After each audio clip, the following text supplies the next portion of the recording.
नमस्कार, स्वागत है आपका इंडिया न्यूज़ इन खबर में और मैं हूं मनोज कुमार। आईएनएक्स मीडिया घोटाला मामले में तिहाड़ जेल में बंद आरोपी पी चिदंबरम ने तिहाड़ जेल से एक तुरुप का पत्ता फेंका है, एक आखिरी दांव चला है। दरअसल दिल्ली हाई कोर्ट में उन्होंने एक पिटीशन डाली है और वो रेगुलर बेल पिटीशन ना होकर के उन्होंने सीआरपीसी की धारा 482 को हथियार बनाया है।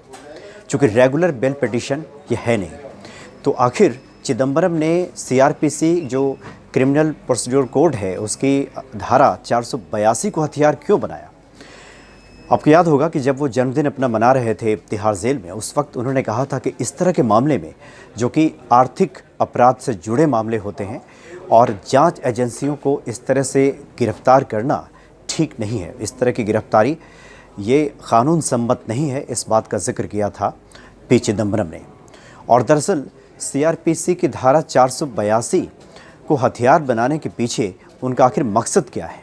तो चूँकि सीआरपीसी की जो धारा 482 है, इस बात का इशारा करती, इस बात की ओर इंगित करती है और स्पष्ट प्रावधान उसमें दिया हुआ है कि अगर जांच एजेंसियां सिविल मामले को अगर क्रिमिनल मामला बनाती है, यानी कि ये जो आर्थिक अपराध से जुड़ा हुआ मसला है ये सिविल मामले के तहत आता है, लेकिन अगर उसकी जांच एजेंसियों की कार्रवाई उसको आपराधिक मामले में तब्दील करने की है या इस तरह से कार्रवाई हो रही है कि मामला अपराध का लग रहा हो, क्रिमिनल केस वो अगर बन गया हो, तो कोर्ट के पास ये अधिकार होता है और पिटीशन देने वाले व्यक्ति के पास ये अधिकार है कि इस पूरे मामले को खारिज कराया जा सकता है।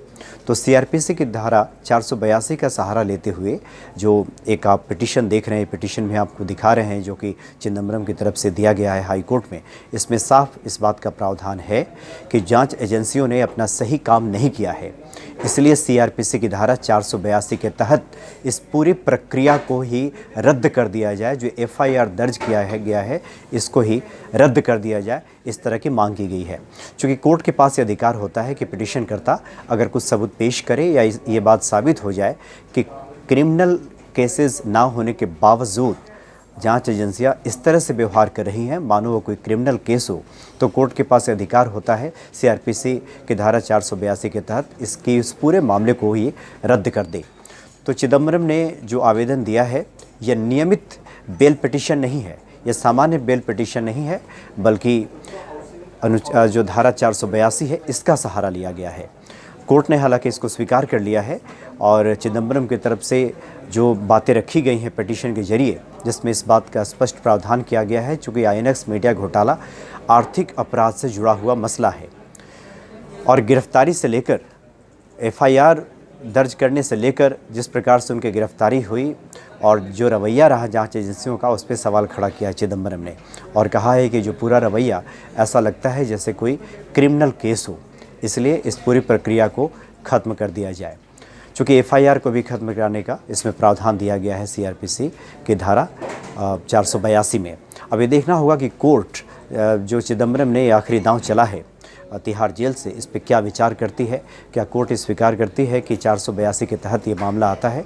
अगर 482 के तहत कोर्ट ने इस मामले को मान लिया तो ये पूरी प्रक्रिया ही रद्द करनी होगी।